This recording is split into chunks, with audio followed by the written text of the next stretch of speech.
കല്യാണപ്പല്ലക്ക്. Gate കഴിഞ്ഞ് അകത്തേക്ക് കയറിയ ഉഷയുടെയും രമ്യയുടെയും കണ്ണുകൾ ഒരുപോലെ മിഴിഞ്ഞുപോയി. ഒരു വലിയ പഴയ തറവാടായിരുന്നു ഗംഗയുടെ വീട്. വലിയ മുറ്റവും മുറ്റത്തിന് ഇരുവശം നിൽക്കുന്ന ചെടികളുമൊക്കെയായി നല്ല വൃത്തിയും ഭംഗിയുമുള്ളൊരു വീട്. ഉഷ ഗംഗയെ തന്നെ സൂക്ഷിച്ചു നോക്കി. ആ നോട്ടത്തിൽ ഒരുപാട് അർത്ഥങ്ങൾ ഒളിഞ്ഞു കിടപ്പുണ്ടായിരുന്നു. എന്നാലും എന്റെ കൊച്ചേ, ഇത്രയും നല്ല സാഹചര്യത്തിൽ ജീവിച്ച നിനക്ക് ഇതിന്റെയൊക്കെ വല്ല ആവശ്യമുണ്ടായിരുന്നോ? മനസ്സിലെ അമർഷം അവിടെ തന്നെ വെക്കാതെ തുറന്ന് ചോദിച്ചു കളഞ്ഞു ഉഷ. ഗംഗ ഒന്നും മിണ്ടിയില്ല.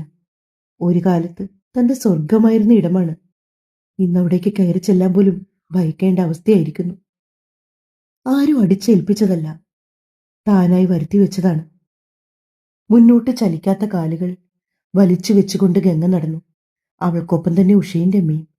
കോളിമ്പലിൽ വിരലുകൾ അമർത്തി കൈകൾ കൂട്ടിത്തിരുമ്മി വല്ലാത്തൊരു വെപ്രാളത്തോടെ ഉള്ളിലെ സമ്മർദ്ദം നിയന്ത്രിച്ചു നിൽക്കുന്ന ഗംഗയെ നോക്കി ഉഷയും രമ്യയും നിന്നു.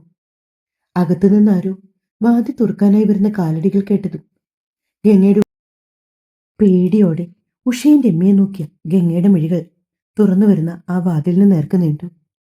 ചിരിയുടെ വാതി തുറക്കാനായി വന്ന ശ്യാമളയുടെ മുഖഭാവം നിമി നേരം കൊണ്ട് തന്നെ മാറി മറിഞ്ഞു.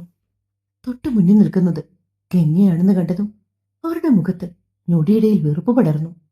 പാതി തുറന്ന വാതിൽ മലർക്ക തുറന്നുകൊണ്ട് ശ്യാമള ഗംഗയ്ക്കടുത്തേക്ക് വന്നു. എപ്പോഴും ചിരിച്ചു കാണാറുള്ള അമ്മയെ ആദ്യമായിട്ടാണ് ഈ ഒരു വിധത്തിൽ കാണുന്നത്.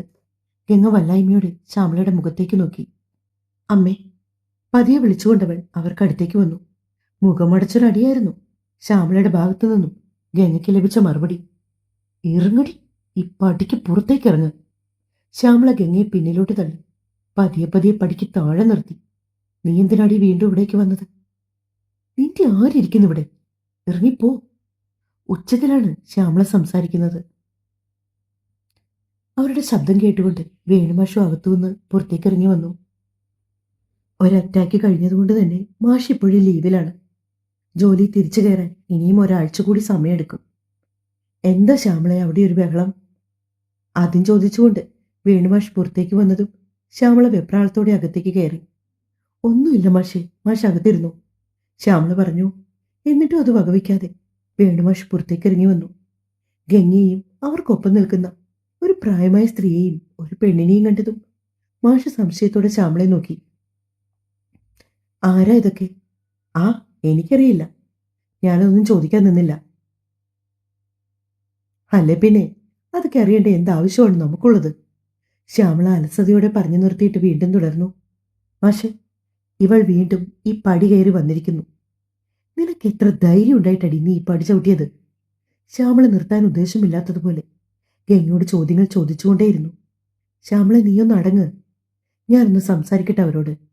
സ്വതവേ ശാന്തനായ വേണുമാഷ് ആ ശാന്തതയോടെ തന്നെയാണ് പടികളിറങ്ങി താഴേക്ക് ചെന്നത്. എന്താ കാര്യം? ആരാ നിങ്ങളൊക്കെ? ഉഷയുടെ മുഖത്തേക്ക് നോക്കി മാഷ് ചോദിച്ചു. ഗംഗയുടെ തൊണ്ടക്കുഴി വരെ ഒരു ഗദ്ഗതം വന്ന് എത്തി നിന്നു. അവൾ നിറ കണ്ണുകളോടെ തന്റെ അച്ഛനെ നോക്കി. മുൻപുണ്ടായിരുന്നതുപോലെയുള്ള ആ പ്രസരിപ്പൊന്നും മുഖത്തില്ല ഇപ്പോൾ. ചുരുങ്ങിയ ദിവസങ്ങൾ കൊണ്ട് തന്നെ തീർത്തും അവശനായി പോയിരിക്കുന്നു അച്ഛൻ. ഗംഗ വല്ലായ്മയോടെ ഓർത്തു. അച്ഛാ, ഞാൻ... ഗംഗ എന്തോ പറയാൻ തുടങ്ങിയതും വേണുമാഷ് അവളെ കൈയുയർത്തി തടഞ്ഞു. ശേഷം ഉഷയുടെ മുഖത്തേക്ക് നോക്കി. ചെറുതെങ്കിലും അച്ഛന്റെ ഭാഗത്തു നിന്നുണ്ടായ ആ അവഗണന ഗംഗയ്ക്ക് താങ്ങാൻ കഴിയുന്നുണ്ടായിരുന്നില്ല. അവൾ വാ പൊത്തിപ്പിടിച്ചു. അവളുടെ കണ്ണുകൾ നിറഞ്ഞൊഴുകി. അതേസമയമാണ് അവൾ ഓർത്തത്, എത്ര വലിയ തെറ്റാണ് താൻ ഈ അച്ഛനോട് ചെയ്തത് എന്ന്. ഉഷ വേണുമാഷിനെ നോക്കി ഒന്ന് കൈതൊഴുതു. സാറേ, എന്റെ മകനൊപ്പമാണ് ഈ നിൽക്കുന്ന ഗംഗ ഇറങ്ങി വന്നത്. ഉഷയുടെ വായിൽ നിന്നും അടർന്നു വീണ വാക്കുകൾ കേൾക്കെ ശ്യാമള കണ്ണുകൾ ഇറുക്കി അടഞ്ഞു കളഞ്ഞു. എന്നെങ്കിലും ഒരിക്കൽ ഗംഗയുമായി ഒരു കൂടിക്കാഴ്ച ഉണ്ടാകുമെന്ന് പ്രതീക്ഷിച്ചിരുന്നതാണവർ. പക്ഷെ അത് ഇത്ര വേഗമായി പോകുമെന്ന് മനസ്സുകൊണ്ട് ഒരിക്കൽ പോലും ചിന്തിച്ചിരുന്നില്ല എന്ന് മാത്രം. അവള് നിങ്ങളുടെ മകന്റെ കൂടെ ഇറങ്ങി വന്നവളാണെങ്കിൽ വിളിച്ച് നിങ്ങളുടെ വീട്ടിൽ കൊണ്ടുപോകണം, അല്ലാതെ ഇങ്ങോട്ടല്ല കൊണ്ടുവരേണ്ടത്. ശ്യാമള ദേഷ്യത്തോടെ നിന്ന് ചേറി. ശ്യാമളെ, വേണുമാഷ് ശാസനയോടെ വിളിച്ചതും ശ്യാമള പിന്നെ ഒന്നും മിണ്ടിയില്ല. നിങ്ങൾ പറയേ. ഉഷയുടെ മുഖത്തേക്ക് തന്നെ നോക്കി മാഷ്. സാറേ, അവനൊരു ഉത്തരവാദിത്വം ഇല്ലാത്തവനാ. ഇവര് ഫോണിൽ കൂടി കണ്ട് ഇഷ്ടപ്പെട്ടതാ. ഇവളെയും കൊണ്ട് അവൻ ആ വീട്ടിലേക്ക് വരുമ്പോഴാ ഞങ്ങൾ അറിയുന്നത് ഇവരുടെ വിവാഹം കഴിഞ്ഞെന്ന്. വിവാഹവും കഴിച്ച് ഒരാഴ്ച മറ്റെവിടേക്കോ തങ്ങിയിട്ടാണ് ഇവർ വീട്ടിലേക്ക് വന്നത്. വല്ലാത്തൊരവസ്ഥയാണ് ഞങ്ങളുടെ വീട്ടിലേത്. ഇപ്പൊ ഗംഗയെ കൂടി അവിടെ നിർത്താൻ ഞങ്ങളെ കൊണ്ടാവില്ല. ഉഷ വളരെ താഴായ്മയോടെ തന്നെ പറഞ്ഞു. അതുകൊണ്ട് ഗംഗയെ ഇവിടെ തിരിച്ചേൽപ്പിക്കാനാണ് ഞങ്ങൾ വന്നത്. ഉഷയുടെ സംസാരം കേൾക്കെ ശ്യാമള ദേഷ്യത്തോടെ എന്തോ പറയാൻ തുടങ്ങിയതും വേണുമാഷിന്റെ രൂക്ഷമായ ഒരു നോട്ടത്തിൽ അവരോട് തറഞ്ഞു നിന്നുപോയി. തൽക്കാലം ഗംഗയെ സ്വീകരിക്കാൻ ഞങ്ങൾക്കാവില്ല.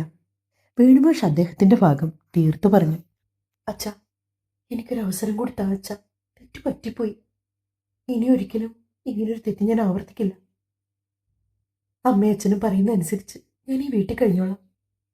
ഗംഗ കെഞ്ചുന്നത് പോലെ പറഞ്ഞപ്പോ മാഷിന്റെയും ശ്യാമളയുടെയും മുഖത്ത് ഒരുപോലെ പുച്ഛം നിറഞ്ഞു. ഇടി ഉരുമ്പട്ടോളെ, നിനക്കെങ്ങനെ ഞങ്ങളുടെ മുമ്പിൽ വന്ന് വീണ്ടും നിൽക്കാൻ ധൈര്യം തോന്നിയിടി? നീയെല്ലാം ഇട്ടെറിഞ്ഞ് ഇവിടെ നിറങ്ങിപ്പോയതിനു ശേഷം എന്തെങ്കിലും കാര്യം അറിഞ്ഞു? ഈ നിൽക്കുന്ന നിന്റെ അച്ഛൻ നീ പോയ വിഷമത്തിൽ നെഞ്ചുവേദന വന്നു വീണു. ആശുപത്രിയിൽ എടുത്തോണ്ട് പോയി. 3 ദിവസം നിന്റെ അച്ഛൻ ICUവിൽ കിടന്നു. അതും മരണത്തോട് മല്ലിട്ട്. അത് പറയുമ്പോൾ ശ്യാമളയുടെ മിഴികൾ നിറഞ്ഞൊഴുകി. അവരുടെ ഓർമ്മകൾ ആ ദിവസത്തേക്ക് സഞ്ചരിച്ചു. മാത്രമോ, വിളിച്ചു വരുത്തിയ കുടുംബക്കാരുടെയും നാട്ടുകാരുടെയും മുമ്പിൽ അപമാനിതരായി നിന്നു ഞാനും നിന്റെ അച്ഛനും. ഒടുക്കം പറഞ്ഞ സമയത്ത് വിവാഹം നടത്താൻ വേണ്ടി നിന്റെ അനിയത്തി അവളുടെ ജീവിതം ബലിയാടാക്കേണ്ടി വന്നു. അറിയാമോ, നിനക്ക് വേണ്ടി വിവാഹം ഉറപ്പിച്ച പയ്യനെ അവൾ സ്വീകരിച്ചു ഭർത്താവായിട്ട്. ശ്യാമള പറഞ്ഞത് കേട്ട് ആ വാക്കുകൾ ഒരു ഞെട്ടലിലൂടെയാണ് ഗംഗയുടെ ചെവിയിൽ വന്ന് പതിച്ചത്. ഗംഗയെപ്പോലെ തന്നെ ഉഷയും രമ്യയും വല്ലാത്തൊരവസ്ഥയിലായി പോയിരുന്നു അത് കേട്ടിട്ട്. കാര്യം, ഗംഗ വീട്ടിൽ നിന്നിറങ്ങിപ്പോയെങ്കിലും അവൾ പോയതിന്റെ പിന്നാലെ ഇത്രയും കാര്യങ്ങൾ ഈ വീട്ടിൽ സംഭവിച്ചു എന്നറിഞ്ഞപ്പോൾ ഉഷയ്ക്കും വല്ലായ്മ തോന്നി. ഒരു വേള ഇവിടേക്ക് വരേണ്ടിയിരുന്നില്ലെന്ന് പോലും ഉഷയ്ക്ക് തോന്നി. ആ അച്ഛൻ്റെ അമ്മയുടെ മുമ്പിൽ നിൽക്കാൻ അവർക്ക് വല്ലാത്ത ജാള്യത. അവർ കുനിഞ്ഞ മുഖത്തോടെ തന്നെ നിന്നു.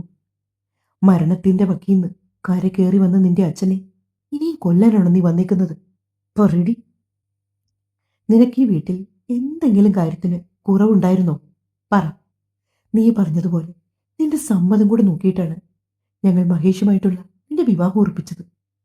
പോരാത്തിന് നീ പറഞ്ഞ പോലെ 50 പവൻ സ്വർണവും നിനക്ക് വേണ്ടി ഞങ്ങൾ കരുതി വെച്ചു. ആ സ്വർണവും വിവാഹം നടത്താൻ വെച്ച പണവും എല്ലാം എടുത്തോണ്ടല്ലോ ഈ ഉരുമ്പട്ടോളെ നീ ഇവിടെ നിറങ്ങിപ്പോയത്. അവസാനം നിന്റെ അച്ഛന്റെ ചികിത്സയ്ക്ക് പോലും പണമില്ലാതെ ഞാൻ കിടന്ന് നെട്ടോട്ട് കൂടി. അറിയാമോ നിനക്ക്? നിനക്ക് ഞങ്ങൾ മാപ്പ് തന്ന് വീട്ടിൽ കയറ്റണോ അല്ലേ? നാണം ഉണ്ടോ നിനക്ക് ഇത് വന്ന് ഞങ്ങളുടെ മുമ്പിൽ പറയാൻ? നീ എവിടെയാണെന്ന് വെച്ചാൽ ഇറങ്ങിപ്പോ. നീ ഈ വീടിന്റെ പടി ഇറങ്ങിയതോടെ നിന്നെപ്പോലൊരു മോള് മരിച്ചെന്ന് കരുതി ജീവിക്കുന്നവരാ ഞാനും മാഷും. ഇനി ഞങ്ങൾക്കൊരു മകളേ ഉള്ളൂ, ഗായത്രി. അവളെ ഞങ്ങൾ അന്തസ്സായി നോക്കും. എന്തായാലും മഹേഷിനെ പോലെ നല്ലൊരു പയ്യനെ വേണ്ടെന്ന് വെച്ച് നീ കണ്ടുപിടിച്ചവൻ അത്ര നല്ലവനായതുകൊണ്ടാണല്ലോ നിനക്കിപ്പോൾ ഇറങ്ങിപ്പോയി 2 ആഴ്ച കൊണ്ട് തന്നെ തിരിച്ച് ഈ വീടിന്റെ പടി ചവിട്ടേണ്ടി വന്നത്. അതുകൊണ്ട് വന്ന വഴി മറന്നിട്ടില്ലെങ്കിൽ ആ വഴി തന്നെ പൊയ്ക്കോളൂ നീ. ഞങ്ങൾക്കിനി നിന്നെപ്പോലൊരു മോളില്ല. മാഷിക്ക് ഇക്കാര്യത്തിൽ എതിരഭിപ്രായം വല്ലതും ഉണ്ടോ? ഉണ്ടെങ്കിൽ പറയണം, ഞാൻ ഇറങ്ങിക്കൊള്ളാം ഈ വീട്ടിൽ നിന്ന്. ശ്യാമളയുടെ വാക്കുകൾ ഒരു ഞെട്ടലോടെയാണ് വേണുമാഷും ഗംഗയും കേട്ടത്. എന്തൊക്കെയാ ശ്യാമള നീ പറയുന്നത്? വേണുമാഷ് അവരെ നോക്കി ചോദിച്ചു. ദണ്ണം കൊണ്ട് അമ്മാഷെ, എന്തൊക്കെ പറഞ്ഞാലും ഇവളെ പ്രസവിച്ച സ്ത്രീയല്ലേ ഞാൻ. ചെല്ലും ചെലവും കൊടുത്ത് 25 വർഷക്കാലം പൊന്നുപോലെ വളർത്തി വലുതാക്കി. എന്തെങ്കിലും തരത്തിലുള്ള ഒരു വിഷമം നീ ഈ വീട്ടിൽ അനുഭവിച്ചിട്ടുണ്ടോ? ഗായുവിനോട് പോലും ഇല്ലാത്തത്രയും സ്നേഹമായിരുന്നില്ലേ ഞങ്ങൾക്ക് 2 പേർക്കും നിന്നോട്? പലതും നീ വാശി പിടിച്ച് നേടിയെടുത്തു. അന്നെല്ലാം നിനക്ക് വേണ്ടി അതൊക്കെ വിട്ടു തന്നത് നിന്റെ അനിയത്തിയാണ്. ഞാനും മാഷും നീ പഠിത്തം കഴിഞ്ഞ് ജോലിക്ക് പോലും പോകാതെ ഇവിടെ ഇരുന്നിട്ട് ഒരു വാക്കുകൊണ്ട് പോലും നിന്നെ നിർബന്ധിച്ചിട്ടില്ല. നിന്റെ മനസ്സ് വിഷമിപ്പിക്കുന്ന തരത്തിൽ ഒരു വർത്താനം പോലും ഈ വീട്ടിൽ ഞങ്ങളുടെ ആരുടെയും ഭാഗത്തു നിന്നുണ്ടായിട്ടില്ല. ഉണ്ടായെങ്കിൽ നീ ഇപ്പൊ പറയണം. ഈ നിൽക്കുന്നവരുടെ മുമ്പിൽ വെച്ച് വേണം നീ പറയാൻ. ഉണ്ടായിട്ടുണ്ടോ? ശ്യാമള അതും ചോദിച്ചുകൊണ്ട് ഗംഗയ്ക്ക് അടുത്തേക്ക് വന്നു. അവൾ വിലങ്ങനെ തലയാട്ടി. എന്തിന്റെ കുറവ് ഈ വീട്ടിലുണ്ടായിട്ടാണ് നീ ഞങ്ങളോട് ഇങ്ങനെ ഒരു പ്രവൃത്തി ചെയ്തത്? മാത്രമോ, വിവാഹം വിവാഹ ആലോചനകൾ നോക്കുന്നതിന് എത്രയോ നാൾ മുമ്പ് നിന്നോട് മാഷും ഞാനും മാറി മാറി ചോദിച്ചു, നിനക്ക് മറ്റെന്തെങ്കിലും ബന്ധങ്ങളുണ്ടോ, ആരോടെങ്കിലും പ്രണയമുണ്ടോ എന്നൊക്കെ. അന്നെങ്കിലും ഒരു വാക്ക് നിനക്ക് ഞങ്ങളോട് തുറന്നു പറയായിരുന്നു.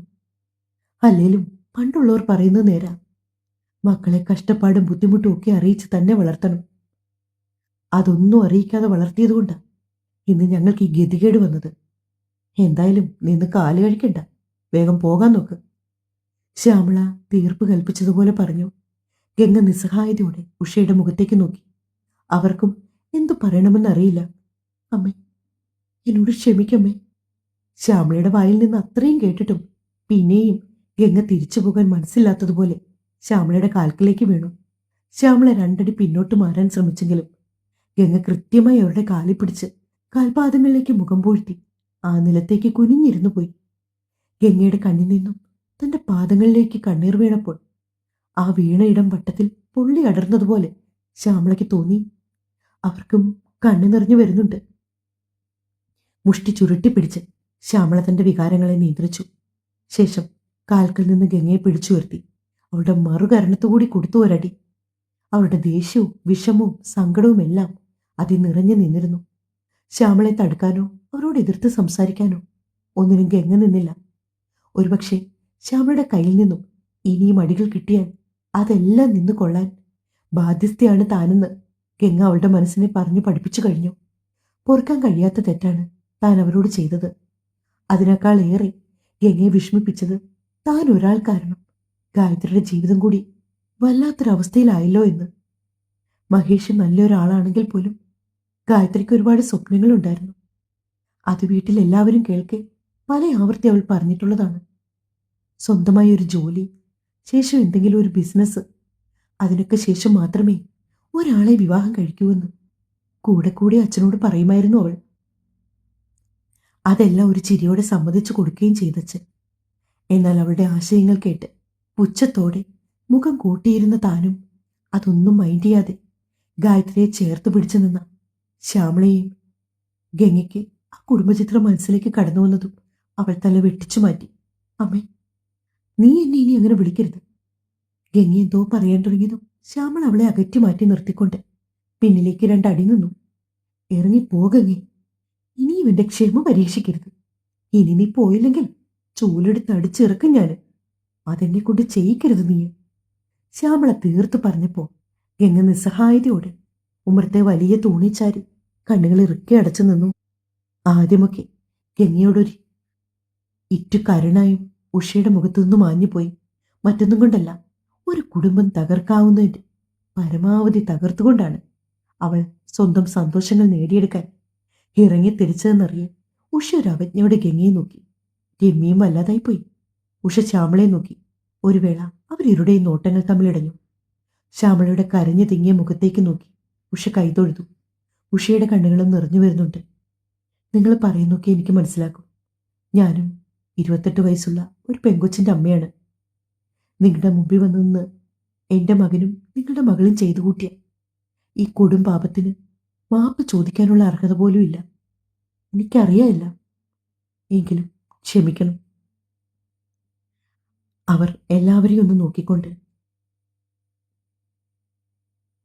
ശ്യാമള വേണുമാഷിനെയും കൂട്ടി അകത്തേക്ക് നടന്നു. ആ വലിയ വാതിൽ വലിച്ചടിച്ചു. ഉഷയ്ക്കും ഗംഗയ്ക്കും രമയ്ക്കും അതൊരുപോലെ അപമാനം ഉളവാക്കി. തങ്ങളുടെ മുഖത്തടിച്ചതുപോലെ ഒരു പ്രതികരണമായിരുന്നു ശ്യാമളയുടെ ഭാഗത്തു നിന്നുണ്ടായത്. പക്ഷെ ഉഷയ്ക്ക് അവരോട് പരിഭവമൊന്നും തോന്നിയില്ല. ഒരുപക്ഷെ ശ്യാമളയുടെ സ്ഥാനത്ത് താനായിരുന്നെങ്കിൽ പോലും ഈ മര്യാദ തനിക്ക് തൊട്ടു മുമ്പിൽ നിൽക്കുന്നവരോട് കാണിക്കില്ലായിരുന്നു. ഉഷ ആലോചനയോടെ ഓർത്തുകൊണ്ട് രമ്യയെ നോക്കി. രമ്യ, നീ ഇനി എന്തു നോക്കി നിൽക്കുക? വാ, നമുക്ക് പോകാം. ഉഷ ഗംഗയെ നോക്കി രമ്യയുടെ കൈയും പിടിച്ച് മുന്നോട്ട് നടന്നപ്പോൾ ഇനി എന്ത് ചെയ്യണമെന്നറിയാതെ പകച്ചുകൊണ്ട് ഗംഗ അവരിരുവരെയും മാറി മാറി നോക്കി. അമ്മേ, ആ കുട്ടിയെ കൂടി വിളിക്കമ്മേ. ആ വീട്ടുകാരെന്തായാലും അവളെ ഇനി തിരിച്ചു കയറ്റില്ല. അവളുടെ ജീവിതം എന്താകും? എന്നെപ്പോലൊരു പെൺകുട്ടിയല്ലേ അമ്മേ. പോട്ടമ്മേ, ഒരു തെറ്റൊക്കെ ജീവിതത്തിൽ സംഭവിച്ചു പോകാത്ത മനുഷ്യരുണ്ടോ? വിളിക്കമ്മേ. രമ്യയുടെ വാക്കുകൾ കേട്ടിട്ടും ഉഷ തന്റെ തീരുമാനം മാറ്റാൻ തയ്യാറാവാതെ രമ്യയും പിടിച്ചു വലിച്ചുകൊണ്ട് മുന്നോട്ട് നടന്നു. രമ്യയ്ക്ക് ഗംഗയുടെ ആ നിൽപ്പ് കണ്ട് പാവം തോന്നിയെങ്കിലും അവൾ ഉഷയെ വീണ്ടും നിർബന്ധിച്ചു. അമ്മേ, ഒരുപക്ഷെ നമ്മൾ കൂടി അവളെ കൈയൊഴിഞ്ഞാൽ ആ കുട്ടി എന്തെങ്കിലും കയ്യബദ്ധം കാണിക്കും. അങ്ങനെ എന്തെങ്കിലും സംഭവിച്ചാൽ നമുക്ക് പിന്നെ ഈ ജന്മത്ത് സമാധാനം ഉണ്ടാവില്ല. പാതി മുറ്റത്ത് വരെ നിന്ന ഉഷ രമ്യയുടെ സംസാരത്തിൽ കാലുകൾ പിടിച്ചു കെട്ടിയതുപോലെ നിന്നു. പിന്നെ പതിയെ കൈകളയച്ചതും രമ്യ അവരെ നോക്കിക്കൊണ്ട് പെട്ടെന്ന് ഗംഗയുടെ അടുത്തേക്ക് ഓടി വന്നു. വാ ഗംഗെ, നിന്നെ തിരികെ കൊണ്ടുപോകാൻ അമ്മ സമ്മതിച്ചു. വിദൂരതയിലേക്ക് നോക്കി നിന്ന ഗംഗ രമ്യ പറഞ്ഞ വാക്കുകൾ കേട്ടതുപോലുമില്ല. തകർന്നുടഞ്ഞുപോയ മനസ്സുമായി നിന്നവളുടെ കയ്യിലിരുന്ന ബാഗ് തന്റെ തോളിലേക്ക് വാങ്ങി ഇട്ടുകൊണ്ട് രമ്യ അവളെയും പിടിച്ച് ഉഷയ്ക്കരികിലേക്ക് വന്നു. പിന്നെ പതിയെ അവർ മൂവരും ആ മുറ്റം വിട്ടിറങ്ങി. ഗേറ്റ് കിടക്കുമ്പോൾ ഗംഗ നിറമിഴിയാലെ ഒന്ന് തിരിഞ്ഞു നോക്കി. കണ്ണിൽ മുഴുവനും ആ വീടും മനസ്സിൽ മുഴുവനും ആ വീട്ടിൽ താൻ ജീവിച്ചപ്പോൾ ഉണ്ടായിരുന്ന നല്ല കുറേയേറെ നിമിഷങ്ങളും പകർത്തിയെടുത്തുകൊണ്ട് ഗംഗ തിരിഞ്ഞു നോക്കാതെ നേരെ മുന്നോട്ട് നടന്നു. അവളുടെ കണ്ണുകൾ നിറഞ്ഞൊഴുകി. അവൾക്കൊന്ന് ഉറക്കെ കരയാൻ തോന്നി. അലറി അലറി കരയാൻ. തൊണ്ടക്കുഴി വരെ എത്തിയ ബിങ്ങലിനെ പുറത്തേക്ക് എത്തിക്കാനാവാതെ ഗംഗ കൈകൊണ്ട് വാപൊത്തിപ്പിടിച്ചു. അവളുടെ കണ്ണുകൾ അപ്പോഴും നിറഞ്ഞൊഴുകുന്നുണ്ട്. അതേസമയം അവർ ആ മുറ്റം വിട്ട് അകലുന്നത് നോക്കി. ഒരമ്മ മനം ജനൽപ്പാളികളിൽ വിരൽ ചേർത്ത് കണ്ണീരോടെ നിന്നു. ഒടുക്കം ഗംഗ കണ്ണിൽ നിന്നും മറിഞ്ഞതും ഒരലറിക്കരച്ചിലോടെ നിലത്തേക്ക് പടഞ്ഞിരുന്നു. മാഷ് അടുത്തേക്ക് വന്ന് അവരെ സമാധാനിപ്പിക്കാൻ ശ്രമിച്ചപ്പോൾ അയാളുടെ കൈകൾ കൂട്ടിപ്പിടിച്ചുകൊണ്ടവർ കൂടുതൽ ഉച്ചത്തിൽ കരഞ്ഞു. മാഷിന്റെ നെഞ്ചിലേക്ക് വീണു. ഹാളിലെ വലിയ ഭിത്തിയിലിരുന്ന ആ വലിയ കുടുംബചിത്രം അപ്പോഴും അവരെ നോക്കി പുഞ്ചിരി തൂക്കി. മാഷും ശ്യാമളയും ഗംഗയും ഗായത്രിയും. തുടരും. കഥ ഇഷ്ടാവുന്നുണ്ടോ? നല്ല കഥയല്ലേ? നിങ്ങൾ വായിച്ചിട്ട് അഭിപ്രായം പറയണേ.